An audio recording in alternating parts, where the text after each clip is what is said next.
les enfants, la Gemara nous raconte dans Yevamot que Rabbi Akiva il avait 22 000 paires d'élèves. Monsieur Sibouni a posé la question, Monsieur Yuval, il a dit pourquoi c'est écrit père. Le Ben Ish Chai, il a posé la question. Il a répondu parce que, comme c'est écrit dans la Gemara, l'ona agou kavod zebazé, ils ne sont pas fait kavod l'un à l'autre. Oui. Alors il a voulu les mettre deux par deux pour faire le shalom entre eux. Et ça n'a pas marché. Ça n'a pas marché. Ils sont morts entre Pesach et Pros Aseret. C'est quoi le mot Pros Aseret? Il y a 3 discussions. D'après les séfarades, c'est de Pesach jusqu'à Shavuot. Non, d'après les séfarades, non, c'est de Pesach jusqu'au 33e jour du Homer. Le 33e, ils ont arrêté de mourir. Alors, imagine-toi les enfants, 24 000 élèves divisés par 33 jours, par 32 jours. Combien d'élèves ça fait par jour qui mouraient? Au moins 700 élèves. Je sais pas.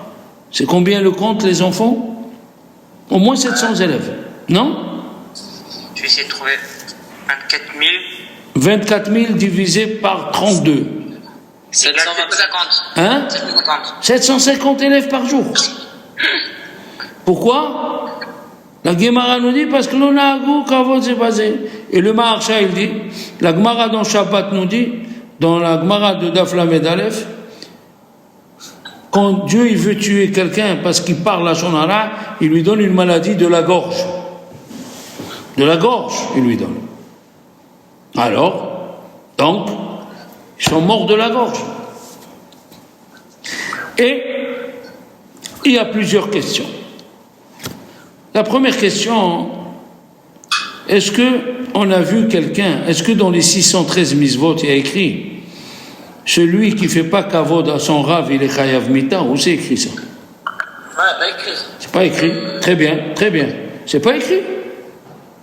Celui qui mange de la graisse, même permise dans l'animal, il est chayav karet, par le bon Dieu. Celui qui mange de la viande avec le sang, il est chayav karet, le sang. Celui qui profane Shabbat, si c'est en public, il est chayav mita, au temps du Beddin. Et même maintenant qu'on n'a pas le Beddin, le bon Dieu, il s'occupe de lui. Et celui qui a fait Chilul Shabbat en cachette, il est chayav karet. Karet. Tout ça, je parle quand il fait exprès, quand il fait exprès. Mais la question, elle est là. On n'a pas trouvé quelqu'un qui est chayav mita parce qu'il a parlé la shonara. Ou c'est écrit dans la Torah que celui qui parle la shonara, il est chayav mita. Il n'y a pas écrit. Il n'y a pas écrit. Comme ça, il demande Rabbi Haïm Abul Afia. Rabbi Haïm Abul Afia, qui est ramené dans le livre du Chidam, il a amené au nom de Mikraï Kodesh. Il a écrit un livre sur la paracha. Il s'appelle Mikraï Kodesh. Où on a vu si quelqu'un ne fait pas kavod à un rav, il est chayav mita. On n'a pas vu. Comment il a dit? Ça, c'est la première chose. La deuxième chose.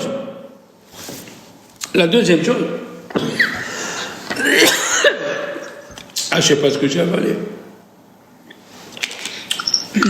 Excusez-moi. La deuxième chose, les enfants, c'est que pourquoi ils sont morts exceptionnellement entre Pessah et Shavuot? Pourquoi pas avant Pessah? Et pourquoi pas après Shavuot? Qui c'est qui demande ça? Le Maharsha. Le Maharsha il demande la question. Pourquoi ils sont morts juste entre Pessah et Shavuot? Pourquoi? Il répond une chose extraordinaire.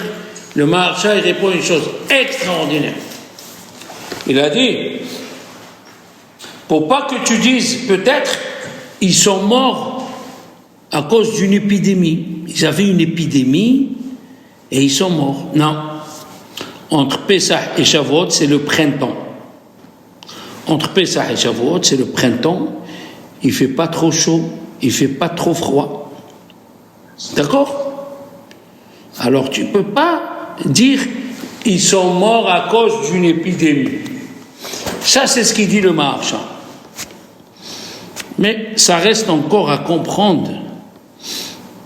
Au contraire, après Shavuot, après Matan Torah, oui, après Matan Torah, qui va être en fin mai, quelque chose comme ça, mai, juin, c'est aussi des journées bien. Pourquoi ils ne sont pas morts là-bas? Mai, juin. La question, elle reste encore entière. Lui, il a répondu comme ça. Il y a un grand Baal Moussar qui s'appelle Rabbi Ben Zion Brook. Rabbi Ben Zion Brook, il était le Rosh Yeshiva de la Yeshiva de Novardok à Jérusalem. Il a répondu comme ça, il a dit ils ont fauté par la grandeur d'étude. Tu sais ce que ça veut dire la grandeur d'étude? Je vais vous expliquer. Si un petit de la maternelle, il a 2 ans, et tu passes devant lui, il te dit hey, tu es un âne. Est-ce que tu fais attention à un petit de 2 ans? Non. C'est même pas, c'est pas ton degré, c'est rien du tout. Tu fais pas attention à un monsieur de 2 ans. D'accord? Eh bien, eux, ils étaient tellement grands dans la Torah que quand un il disait à l'autre, mais tu n'as rien compris, tu es un âne, tu ne comprends pas, tu es un âne, tu n'as rien compris. L'autre, il ne se sentait pas vexé. L'autre, il ne se sentait pas vexé. Pourquoi? Pour la simple raison, encore une fois, pour la simple raison qu'il était dans un grand degré. D'accord? Oui. Est-ce que vous m'avez compris? Oui. Comme ça, il dit le Rabbi Ben Zion Brook.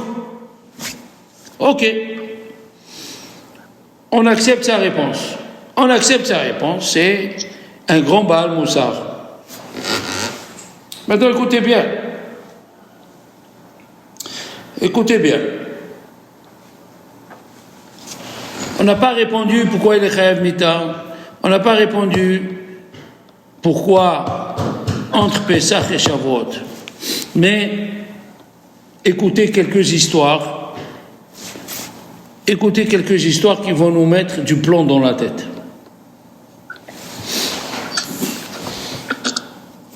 La Gemara dans Ta'anit. La Gemara dans Ta'anit nous dit, qu'est-ce qu'elle nous dit? Dans Daf Kafchet, Rava, il est mort. Rava, il est niftar. Et qu'est-ce qu'ils ont fait les élèves? Il y a 3 élèves, puisque leur rabbin, il est mort. Ils sont partis étudier chez Rav Papa. Bien sûr que Rava, il était très fort. Rava, il était très fort. Et ils sont partis étudier chez Rav Papa. Et quand Rav Papa, il disait une halakha, les enfants, les 3 élèves, ils se regardaient, ils se faisaient des clins d'œil. Comme ça vous arrive en classe, vous faites des clins d'œil. Ou bien vous faites autre chose pour empêcher le cours. Je ne sais pas, mais Lévi, je ne sais pas où ils sont passés, Gamliel et Cassiel.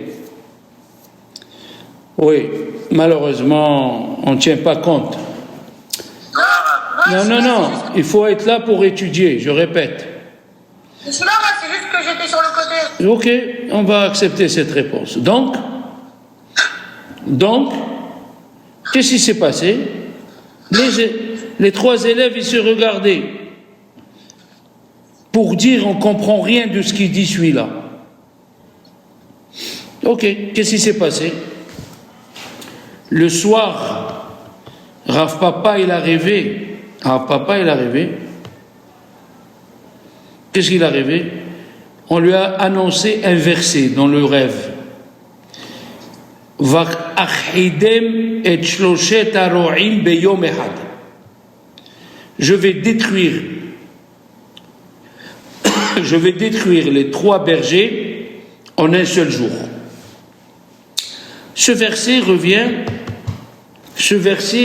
sur Moshe.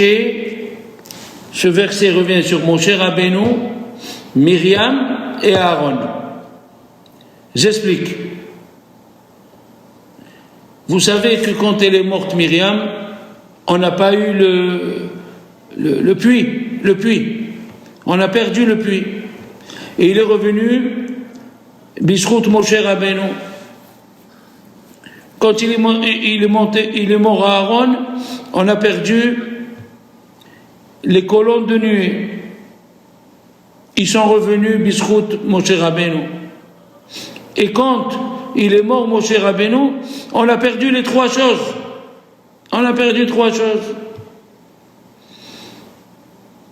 Et les Juifs, quand ils ont vu, quand il est mort Moshe, ils ont perdu les 3 choses. Ils ont senti comme si les 3 prophètes sont morts le même jour. Eh bien, Rav Papa, il avait 3 élèves de rabbin. Et les 3 élèves, quand ils ne comprenaient pas quelque chose, ils se faisaient des coups d'œil pour dire on ne sait pas qu'est-ce qu'il parle ce Rav. Le soir, Rav Papa, il a rêvé. C'était pas bien ou c'était bien Il a rêvé le pasouk. Va'achidem et shloshet haro'im beyom echad. Je détruirai les 3 bergers en un seul jour.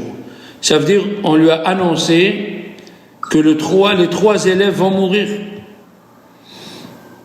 Le soir, avant qu'ils quittent le Beth Midrash, il leur a dit cette phrase. Les Ilou Rabbanan Béchalma, que les Chachamim vont en paix. Vous avez vu le mot Béchalma? Quand on dit Béchalma, il y a une différence. Quand tu dis à quelqu'un voyage les Shalom ou voyage Béchalom. Si tu dis Béchalom, c'est un mauvais signe pour lui. David Amelech, il a dit à Avshalom, va Béchalom, il est mort Avshalom, suspendu à un arbre. Ah, est-ce que c'est en rapport avec Bishaloom? Alors, je n'ai pas fini. Mais ici, il lui a dit Béchalom. Quand on dit Béchalom, c'est-à-dire tu vas mourir. Quand on dit Léchalom, c'est que la paix t'accompagne. Rabotaï, les 3 élèves, ils sont morts. Ils n'ont pas dit un mot contre Rav Papa. Il s'est levé quand il rentrait, Rav Papa, au Beth Midrash. Mais le fait qu'ils ne comprenaient pas, et avec leurs lèvres et leurs yeux, ils faisaient des signes, c'est un manque de kavod au Rav. L'onagou kavod c'est basé, ils sont morts. Ils sont morts. Tu manques de kavod à ton Rav, c'est chayav mita. Alors, Rabbi Chaim Abul Afia, il demande la question. Où on a vu quelqu'un qui est chayav mita parce qu'il n'a pas fait kavod à son ami, à son Rav. Eh bien, il répond une chose extraordinaire. La Gemara, elle dit dans Sanhedrin, et dans Pirkei Avot, c'est écrit, on va commencer ce Shabbat. Eve Zahir, Eve Mithamem, Be'ural Shel Chachamim. Chauffe-toi à la lumière des Chachamim. Fais attention si tu leur manques de l'honneur. Fais attention.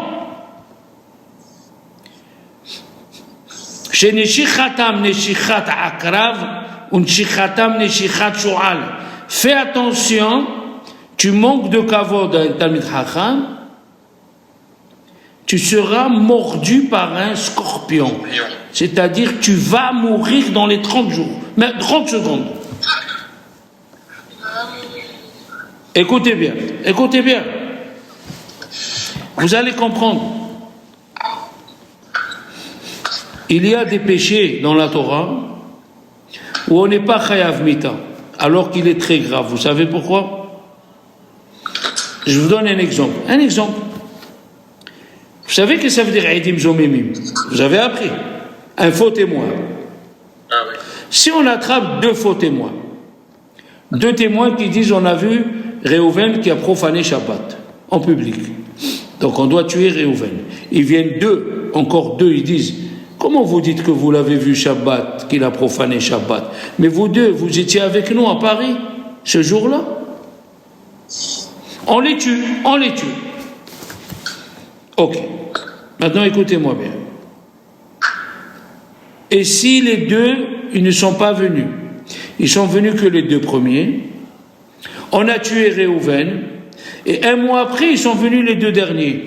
Ils ont dit, comment vous avez tué Réhouven? Pourquoi? Ben, il a profané Shabbat, voilà les deux témoins qui nous ont dit qu'il a profané Shabbat. Et les deux derniers, ils disent, mais ces deux témoins, ils étaient avec nous à Paris, et Réhouven, il est mort maintenant. Quelle est la halakha? On ne fait rien au témoin. On ne fait rien au deuxième témoin. Comment c'est possible une chose pareille? Comment c'est possible une chose pareille? Pourquoi? La réponse, elle est, écoutez bien les garçons, c'est grave. Il y a, quand Dieu il punit quelqu'un ici, c'est qu'il a eu sa kapara ici et il monte à Olam Haba. Il y a des gens où le péché il est tellement grave, la Torah ne donne pas de punition. Pourquoi? Parce que Dieu il dit, c'est trop facile la punition ici. Je dois lui régler le compte à Olam Haba. Ah, c'est pour ça qu'il n'y a pas écrit dans la Torah que celui qui manque de l'honneur à un rave, il est chayav mita. Non, il n'y a pas écrit ça. Parce que ça ne suffit pas le chiyuv mita. Il faut qu'il rentre à Gehinam des années. Regardez, dans le livre Tzeror Amor de Rabbi Abraham Sabah, qui était un des rabbins qui est sorti de l'Espagne au temps de la Gézéra de 1492. Avec Isabelle, la catholique? Il était en Espagne et il y a eu l'exil des Juifs. Ferdinand, le roi Ferdinand d'Aragon, et Isabelle la catholique, ils ont signé le décret du renvoi des Juifs. Et lui, il a dit quelque chose d'extraordinaire qui va venir dans la paracha qui vient. Il y avait un Juif que son père, il était égyptien, mais sa mère juive. Vous vous rappelez qu'on a parlé de ça. Et il est venu demander à Moshe Rabbeinu où il va s'installer avec les Juifs. Il lui a dit, ton père il est goy, pour le moment tu t'installes pas. Il s'est énervé. Il est sorti, il a maudit Moshe Rabbeinu, et malheureusement on le dit le contraire, vous allez comprendre pourquoi, et il a béni Dieu. Vous avez compris pourquoi j'ai dit béni Dieu? Pour pas dire maudit. Donc il a maudit Moshe Rabbeinu, c'est envers un homme, on peut le dire, et il a été Megadef et Hachem. Et qu'est-ce qu'il a dit Dieu? Hotzi'u et Amekalel. Sortez celui qui a maudit Moshe Rabbeinu. Ça veut dire que HaKadosh Baruch Hu, il fait attention au kavod. HaKadosh Baruch Hu, il fait attention au kavod des Chachamim plus qu'à son kavod à lui, personnel. Tu as compris pourquoi il a dit Hotzi'u Amekalel? Il n'a pas dit Hotzi'u Amegadef. Ah, donc ça aurait été plus grave s'il aurait maudit Hachem et béni Moshe Rabbeinu? Ça aurait été moins grave. Ah, voilà. Le fait qu'il a maudit Moshe, et Dieu il n'aime pas qu'on touche ses serviteurs, c'est plus grave. Il a dit Otziutam Kalel. Dans une autre paracha, les Juifs ils ont parlé de Moshe, ils n'avaient pas d'eau, ils ont parlé de Moshe et de Dieu. Qu'est-ce qu'il a fait Dieu? Il a envoyé les scorpions et les serpents. Les enfants, qui c'est l'animal le plus dangereux? Quel est le venin le plus dangereux? Le scorpion ou le serpent? Le scorpion. Eh bien, il dit au Rachem Akadosh, le scorpion, c'est parce qu'ils ont parlé du mal de Moshe. Et les serpents, parce qu'ils ont parlé du mal de Dieu. Qui c'est le plus grave? C'est le scorpion. Quand tu parles de Moshe Rabbeinu, quand tu manques de kavod à un rabbin, eh bien la punition, elle ne suffit pas dans ce monde, il faut attendre le monde futur pour être puni. Nous avons vu dans le prophète, les enfants, vous avez entendu parler de Yeroboam ben Nebat? Yeroboam ben Nebat, c'est quelqu'un qui n'a pas supporté le kavod. Le kavod qu'on faisait au fils de David Amel, de Shlomo Amelech, que dans la cour du Beth Amikdash, les rois de David Amelech qui descendent de David Amelech peuvent s'asseoir, mais les rois qui sont de Rechavam ne peuvent pas s'asseoir. Et lui, il a été jaloux. Qu'est-ce qu'il a fait? Il a arrêté que les gens ils montent au Beth Amikdash. Il a arrêté. Il a fait des veaux d'or de deux côtés. Il leur a dit, vous montez plus au Beth Amikdash. D'accord? Et il y avait le prophète de Dieu qui s'appelait Ido. Le prophète de Dieu il s'appelait Ido. Qu'est-ce qu'il a fait? Qu'est-ce qu'il a fait le prophète? Il lui a dit, c'est pas bien ce que tu fais. C'est à source ce que tu fais. Qu'est-ce qu'il a fait? Vous avez compris? Qu'est-ce qu'il a fait? Yeroboam ben Nebat, il a pris un couteau pour tuer le prophète. Il a pris un couteau pour tuer le prophète. Et qu'est-ce qu'elle a eu, sa main? C'est arrêté. Sa main, elle a séché. Elle a séché sa main.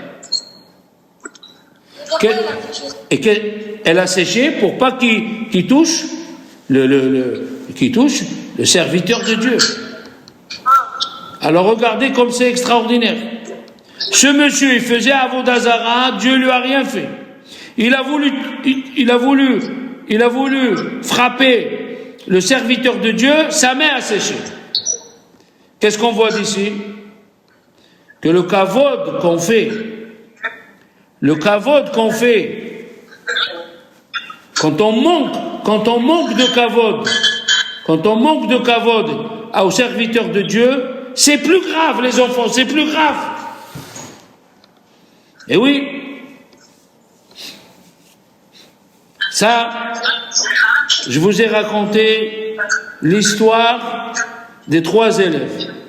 Je vous ai raconté l'histoire de Ido. Maintenant, je vais raconter l'histoire dans Masechet Berachot. Qui c'est qui parle? Écoutez cette histoire. La Gemara dans Berachot, la page 18, elle raconte une histoire de fou. Avoua d'Ishmuel. Qui c'est Avoua d'Ishmuel? Avoua d'Ishmuel, le père de Shemuel. C'est le seul Émora qu'on appelle Avoua d'Ishmuel. Pourquoi? Parce que son père, il est parti au business, faire du business, loin de chez lui. Et dans la route, loin de chez lui, très loin, il a rencontré une sorcière qui lit dans le marc de café ou le marc du café au lait ou dans les carottes, dans les légumes. Elle lui a dit, tu sais, ce soir, toi, si tu dors avec ta femme, tu vas avoir un enfant il va éclairer le monde. Il connaîtra les chemins du ciel comme les chemins de la terre. Qu'est-ce qu'il a fait? il a prononcé le nom de Dieu, Shem HaMeforach, il a prononcé le Shem HaMeforach, et il est arrivé chez sa femme. Il a dormi avec lui, et il est reparti. D'accord? Il a dormi avec lui, il est reparti.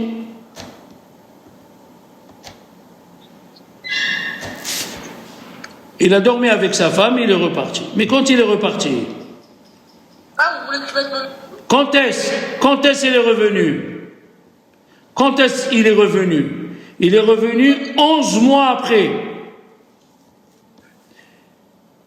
Et quand il est revenu 11 mois après, qu'est-ce qu'ils ont dit les rabbins de la ville? Après 9 mois, les rabbins de la ville, après 9 mois, qu'est-ce qu'ils ont dit? C'est mort, ils ont dit... Elle a trompé son mari. Elle a trompé son mari, elle est enceinte. Ils l'ont frappé. Ils l'ont frappé à la femme de Avoua d'Ishmael, ils l'ont frappé. Elle pleurait. Une femme, elle ne peut pas garder un enfant 11 mois. C'est pas possible. C'est pas possible de garder un enfant 11 mois. C'est pas possible. Alors, quand il est revenu après 11 mois, on lui a dit, ta femme est enceinte d'un mamzer. Il a dit, impossible. C'est moi qui est venu, c'est moi le fils, c'est moi. Alors, il ne savait pas comment demander pardon. Il ne savait pas comment demander pardon à la femme de Shmuel, du père de Shmuel. Qu'est-ce qu'ils ont fait? Pour que personne ait de doute que Shmuel c'est pas un mamzer, on a appelé son père Avoua d'Ishmael. Avoua d'Ishmael, le père de Shmuel. C'est le seul Émora qui a reçu le nom comme ça. Aucun n'a reçu comme ça. Avoua d'Ishmael. Lui il s'appelait Rabbi Abba Barabba. Qu'est-ce qui s'est passé? Comme ce Rav il était très pur, le père Avoua d'Ishmael il était très pur. Hein, Owen, il était très pur. D'accord, une minute. Il était très pur. Il était très pur, écoutez bien. On lui donnait de l'argent à garder. Tout le monde lui donnait de l'argent à garder. Hein, Madar? Il est mort. Et il n'a pas dit à son fils Shmuel où est gardé l'argent. Il lui a pas dit où est gardé l'argent. Et tout le monde, qu'est-ce qu'il se disait de Shmuel? Shmuel, il mange l'argent des pauvres. Shmuel, il mange l'argent des orphelins. Ouais. Alors il est parti sur la tombe de son père. Il a fait des choses, il a prié. Il est venu un ange, il lui a dit, qu'est-ce que tu veux? Il lui a dit, je veux mon père qui s'appelle Rabbi Abba. Il lui a dit, on a beaucoup de Rabbi Abba ici. Il lui a dit, non, il s'appelle Rabbi Abba Ben Abba. Il lui a dit, on a beaucoup de Rabbi Abba Ben Abba. Il lui a dit, non, je veux Rabbi Abba Barabba Avoua d'Ishmael. Ah, il a dit, je vais aller le chercher. Je vais aller te le chercher. Écoutez, ça, c'est la suite la plus importante. En attendant qu'il est parti chercher le père de Avoua d'Ishmael, Shmuel, il voit son copain d'enfance qui s'appelait Rabbi Lévi. Il lui dit, comment? Mais tu es mort il y a quelques années, tu n'es pas à Olam Haba? Tu n'es pas à Olam Haba? Tu n'es pas à Guéina, mais tu n'es pas à Olam Haba? Qu'est-ce qui se passe? Il lui a dit, tu te rappelles que quand il est mort, Rabbi Yehuda Hanassi, écoutez bien, ça fait peur. Quand il est mort, Rabbi Yehuda Hanassi, il a dit que son fils, Rabbi Hanania, qu'il soit le Rosh Yeshiva. Et quand il est mort, ils ont enterré Rabbi Yehuda Hanassi, Rabbi Hanania, il a dit, je ne veux pas être Rosh Yeshiva. Il y a Rabbi Afas, il est plus fort que moi. Rabbi Afas, il est plus fort que moi. Rabbi Afas, il est devenu Rosh Yeshiva. Et le fils de Rabbi Yehuda Hanassi, Bastiel, le fils de Rabbi Yehuda Hanassi, le fils de Rabbi Yehuda Nassi, il se mettait dans une synagogue à côté, il étudiait. Quand il est venu, Rabbi Lévi, il est rentré, il a vu que c'est Rabbi Afas qui était Rosh Yeshiva, et le fils de Rabbi Yehuda, il était à côté. Qu'est-ce qu'il a fait? Il est parti étudier avec le fils de Rabbi Hanina, le fils de Rabbi Yehuda Nassi qui s'appelait Rabbi Hanina. Et alors, Rabbi Afas, qu'est-ce qu'il a eu, Rabbi Afas? Il s'est vexé. Comment tu rentres étudier et tu viens pas ici, c'est moi le Rosh Yeshiva? Il lui a dit, oui, je me rappelle, tu as fait ça. Eh bien, ils ont décrété dans le ciel, tous les heures que j'ai étudiées avec le fils de Rabbi Yehuda Anassi, toutes ces heures-là, il me les compte et je suis au dehors de Olam Haba. Il a manqué de l'honneur indirectement à un rave. En attendant, il est venu le père de Shmuel. Il lui dit, mon fils, qu'est-ce qu'il y a? Il a dit, papa, tu es niftar, tu m'as pas dit où tu as gardé l'argent. L'argent des pauvres, l'argent des itomim. Il lui a dit, tu vas chercher dans la meule, le moulin, la meule. Dans la meule, en bas, l'argent que tu trouves, il y a écrit à qui ils appartiennent, et ceux d'en haut, c'est à nous. Ah, merci papa. Et avant de lui dire au revoir, le père de Shmuel, Avoua de Shmuel, il rigole et il pleure. Il lui a dit, papa, pourquoi tu rigoles, pourquoi tu pleures? Il lui a dit, je rigole de joie.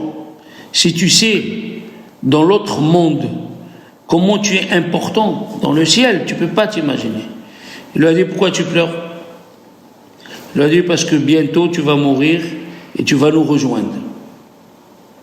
Qu'est-ce qu'il fait Shmuel? Il lui a dit, je suis très important dans notre monde. Il lui a dit, oui. Il lui a dit, alors va, dis-leur que Shmuel, il a dit, je ne veux pas que Lévi y soit au dehors de Olam Haba. Je veux qu'il rentre à Olam Haba. Si c'était nous, qu'est-ce qu'on aurait demandé? Les numéros de l'auto. Regardez quelqu'un qui a manqué de l'honneur sans faire exprès. Il n'a pas fait exprès. Ou bien ceux qui ont juste, ils ont remué les yeux, ils ont manqué de l'honneur. Sans faire exprès. Ils ont été punis. Parce que la punition envers un rave, elle est grave. Elle est grave. La Gemara dans Meïla, la page 17, elle nous raconte que Rabbi Shimon bar Yochai devait aller à Rome pour enlever une Gézéra. Oui. Il y avait Reuven Istrobeli, un grand rave. Il a laissé la queue pousser ici. La queue, il s'est rasé. Il a laissé la queue pousser des cheveux pour enlever les Gézérotes. Il est parti à Rome et il leur a dit, un peuple qu'on veut affaiblir, vous le faites travailler même le Shabbat, donnez-leur le Shabbat. Non, ça c'est pour la Mila. Un peuple qu'on veut affaiblir, pourquoi vous ne le laissez pas faire la Mila? Donnez-leur la Mila, ils sont affaiblis. Ils ont dit d'accord, on enlève la Gézéra de la Mila. Un peuple qu'on veut affaiblir, on le laisse travailler Shabbat pour qu'il devienne riche. Donnez-leur le Shabbat. Il leur a donné le Shabbat. Mais après, les Romains se sont rendus compte que c'était un juif. Rabbi Reuven Istrobeli. Alors ils ont dit à Rabbi Shimon bar Yochai, toi tu es habitué à faire des miracles, va à Rome. Qu'est-ce qu'il a dit? Je veux Rabbi Yossé bar Rabouna. Je veux qu'il vienne avec moi. Et Rabbi Yossé, il est parti demander à son père, papa, est-ce que j'accompagne Rabbi Shimon bar Yochai? Il a dit, ne l'accompagne pas. Il est très sévère. Rabbi Shimon bar Yochai, ils sont venus, ils ont dit à Rabbi Shimon bar Yochai, il ne veut pas. Parce qu'il paraît que tu es sévère. Il a dit, je promets de le ramener vivant. Ok. Dans le bateau, le voyage, il dure 4-5 jours. Rabbi Shimon bar Yochai, il étudie la Torah. Il a demandé une question. Rabbi Shimon bar Yochai, il a demandé une question. D'où on sait que le sang des serpents, il est interdit? Personne n'a répondu. Et Rabbi aussi, il a bougé les lèvres. Il a dit Hatemeim. On l'apprend du He en plus. Hatemeim. Hatemeim. Alors, Hatemeim. Rabbi Shimon Bar Yochai, il a dit tu as répondu à ma place. Qu'est-ce qu'il a eu? Il a attrapé dans la gorge la askera. Vous vous rendez compte? Il a attrapé dans la gorge la askera parce qu'il a juste remué les lèvres devant Rabbi Shimon Bar Yochai. Il y avait il y avait un marin qui nettoyait le pont. Il n'a pas fait attention, il a écrasé la gorge de Rabbi Yossi et le microbe de la askera, il est rentré dans la bouche du marin. Ouais. Les enfants, qu'est-ce qu'on a dit? Nous sommes dans la période où les élèves de Rabbi Akiva, ils sont morts. La question, elle se pose. Il y a eu des millions de morts chez les Juifs. Pourquoi on ne fait pas de deuil que cela? Vous savez pourquoi? Parce que les 24 000 élèves qui sont morts, il y a une partie de la Torah orale qui est partie avec eux. Elle a disparu. Une partie de la Torah orale n'est plus avec nous. Pourquoi? Parce qu'ils sont morts. Les autres rabbanim, ils sont morts, ils ont laissé des écrits, mais ils n'ont pas une partie de la Torah orale. Ceux-là, ils ont une partie de la Torah orale qui est partie avec eux. C'est grave. C'est comme le Rav Pinkus, il a donné un exemple. Il a dit, si les mathématiciens de France, ils étaient dans un avion, et l'avion, il a explosé. C'est pas grave, parce qu'il y a des mathématiciens dans le monde entier. D'accord? Mais si les professeurs d'histoire de la France, ils sont morts, les professeurs d'histoire de la France, ils sont morts, on ne peut pas les remplacer. Un Anglais, il ne connaît pas ce qui se passe en France. C'est tzadikim. Ces 24 000 élèves, ils sont morts. Et ils ont été enterrés avec la Torah qu'ils auraient pu amener avec eux. Ils ne l'ont pas fait, malheureusement. Ça, c'est la punition. Dans le livre Afikeyam, il dit une chose extraordinaire. Il dit, quand la Gemara, elle a dit, dans la fin de Sota, Mishemet Rabbi Akiva, Batlak Vot Torah. Il n'y a plus le kavod de la Torah. Donc Rabbi Akiva, c'était le kavod de la Torah. Comment ils étudiaient au temps de Rabbi Akiva? Qui c'est qui peut me répondre? Ils étudiaient debout. Debout. Quand il est monté dans le ciel, Moshe Rabbeinu, il a trouvé Dieu qui faisait les tagim. Il faisait les crochets sur les lettres. Il lui a dit, pourquoi tu fais ça? Il a dit, parce qu'il va avoir un juif qui s'appelle Rabbi Akiva et il va faire des drachot sur chaque enjolivement. Quand tu prends le bout d'une lettre avec trois tagim, ça fait un keter. C'est quoi le keter? C'est quoi la couronne d'un roi? C'est le kavod. Rabbi Akiva, il faisait tout pour donner le kavod à la Torah. Et les élèves, ils ont fait le contraire. Alors ils sont morts. Alors écoutez bien maintenant. Pourquoi ils ne sont pas morts avant? Pourquoi ils ne sont pas morts avant ni après? Écoutez bien. Entre Pesach et Shavuot, écoutez bien, il dit le Rambam, il y a Midat Adin. C'est pour ça que les Juifs tunisiens de Djerba, ils font comme Arizal, ils ne se coupent pas les cheveux jusqu'à Shavuot. Les Juifs de Djerba tunisiens, ils se coupent pourquoi? Il y a la Midat Adin. Et là, quand il y a la Midat Adin, si c'est un autre jour et tu as manqué de respect à ton rave, On a vu à Pessah, tu ne dois pas t'accouder devant ton Rav, malgré que c'est permis. C'est permis. Khamim, ils ont dit, la Heseba, c'est une mitzvah. Mais si à ton Rav, tu t'accoudes pas. Kvod Torah, le kavod de la Torah, il est très fort. Très fort. Dieu, il fait attention au kavod des rabbanim plus qu'à son kavod. Maintenant, vous comprenez ce qu'a dit la Gemara dans Shabbat, qu'il y avait un élève qui écoutait la dracha de Rav et il s'est levé pour faire minha.